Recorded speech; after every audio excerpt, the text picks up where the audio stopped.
so good of you to visit me. Please, come in, take a seat. I have some candles lit, and we have the fire going, but you might find it a bit cold. Yes, it's quite drafty in this little cottage they've put me in. Could you ever believe that I was a queen?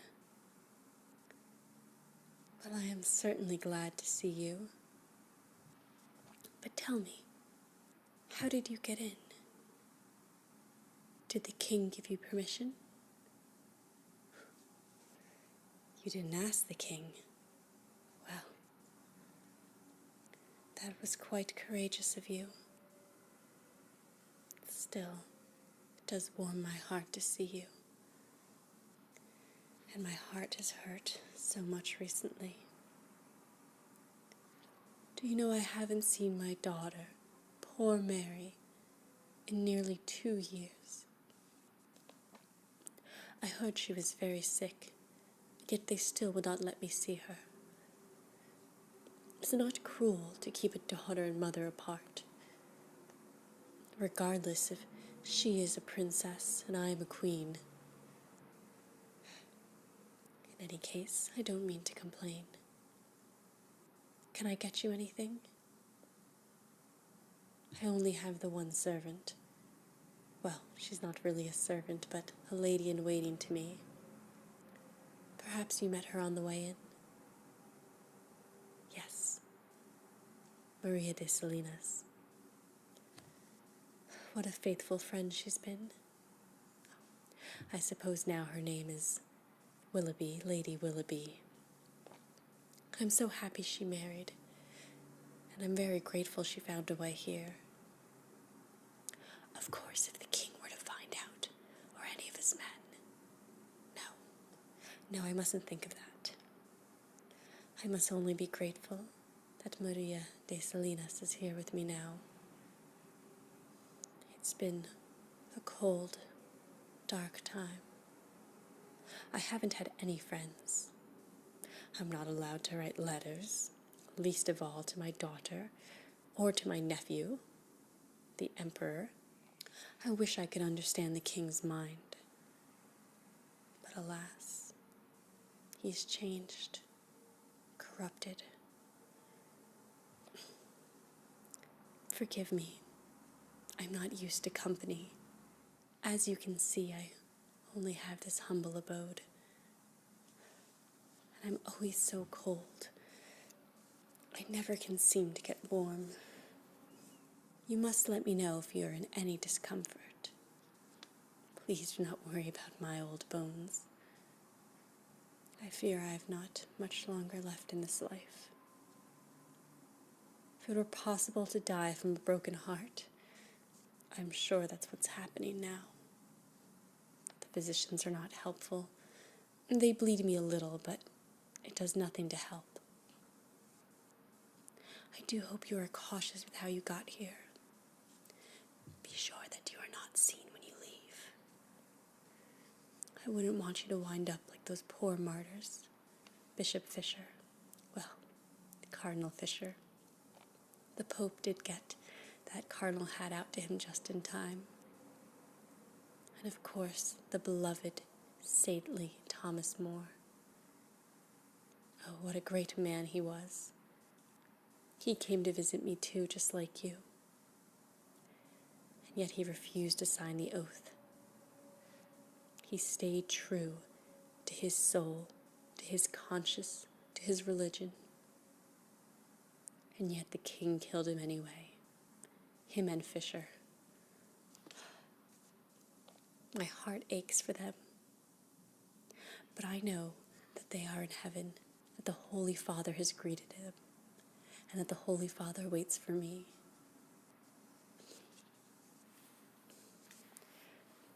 You must forgive me. My skin is a bit irritated. Yes, a hair shirt, that's right. I've been wearing this hair shirt since I was a little girl, it feels. Since that first fateful miscarriage. It seems God will not grant me any male children. I don't know why, but he did give me the beautiful Princess Mary. Isn't she lovely? I hope one day she will take her rightful place. In any case, I'm getting sad again, aren't I? And you've come all this way to see me and risked so much. Can I ask you something? Have you signed the paper? Have you taken the oath? Me? Of course I haven't taken the oath. How could I sign away my rights like that? How could I say that I am not queen when I came here, Katerina, from Spain? I came here, became the Princess of Wales, and then the Queen of England. I was anointed so, was I not? The Pope gave his dispensation for Henry and I to marry. No, I am England's one and only true queen. And all those, even those who've signed the oath, know it to be true. If they were to look into their hearts, into their conscience, they would know that I, Catherine of Aragon, am the only Queen of England. Of course, it doesn't do me much good. Oh, Henry has completely shunned me. That harlot Anne Boleyn. Does she not realize she is wrecking an entire country, the true religion, with her Protestant ways, her reformer ways? I'm sure she's just the devil in disguise. And yet still, I will pray for her. It is our duty to forgive, to pray for our own forgiveness, and to forgive others. I must place my faith in God's hands, to Mother Mary and the Holy Spirit, and trust they will guide me through. Still, it is so lovely to see you. Though I'm a bit shameful to receive you like this, but I've been so sick. The leeches do nothing. I can hardly keep any food down. Some of my physicians say I've lost the will to live, but there's something deeper and darker, more dangerous. This pain in my heart, it's not just an emotional pain, a spiritual wound. No, there's certainly something wrong with me, though I don't know what. Little by little, my comforts are taken away. Just last week, Charles Brandon came here. Yes, Charles Brandon. Sorry, the Duke Charles Brandon. I can hardly believe Henry made him a duke, just so he could escort his sister overseas. And then, when that marriage failed, or rather when her husband died of old age, so they say it was old age, she goes off and marries Charles Brandon.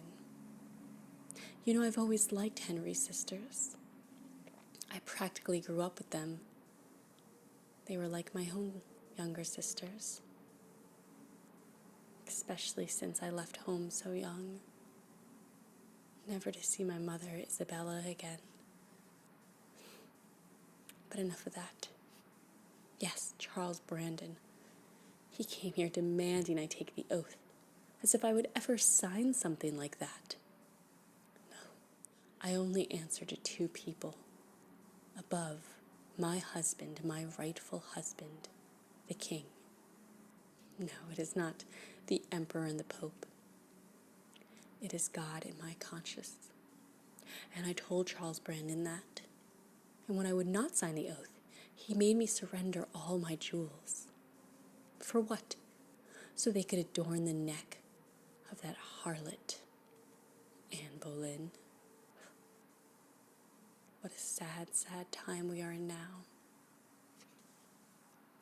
Of course, I was able to keep a trinket or two. but most of my beautiful jewels that I brought with me from Spain, that were a gift from my father Ferdinand. Gone now. They should have gone to my daughter, the rightful heir, the only heir, Princess Mary. But he took them away. Not that it matters much. Material possessions are trinkets, they're nothing more. What truly matters is prayer and faith and the truth. May I tell you something? May I make a confession to you? As you know, I was married to King Arthur. Well, Prince Arthur. He never did quite make it to be a king. Well, I loved him very much. Yes, I'll say that right now. Prince Arthur of Wales. He was so handsome and so serious. He and I suited each other very well. You may not believe it now, but I was once young and beautiful. My red hair was admired by all. I used to brush it out to make it shiny. Oh, I was so happy when Arthur and I wed, and we were so happy together. But Arthur was young, and he was very, very ill. We were only married 5 months before he passed away. God rest his soul.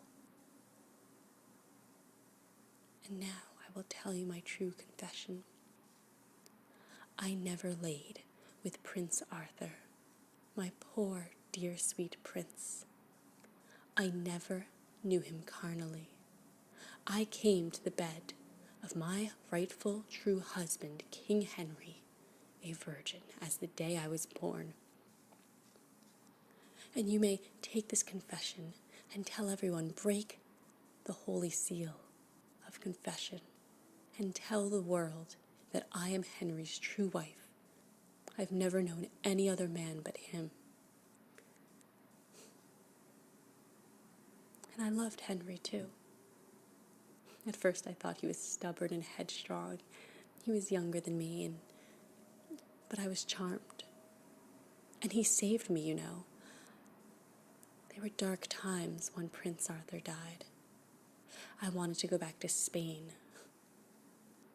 But of course, King Henry VII, my husband's father, he didn't want to give up my dowry which still wasn't paid, so I was left in limbo for years. I had to sell off trinkets and this and that just to get enough money to eat. Many of my ladies left me. I was very alone then. But then, when Henry VII died, God rest his soul,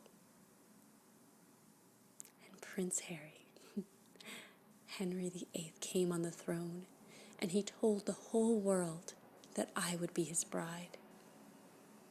How could I not have loved him?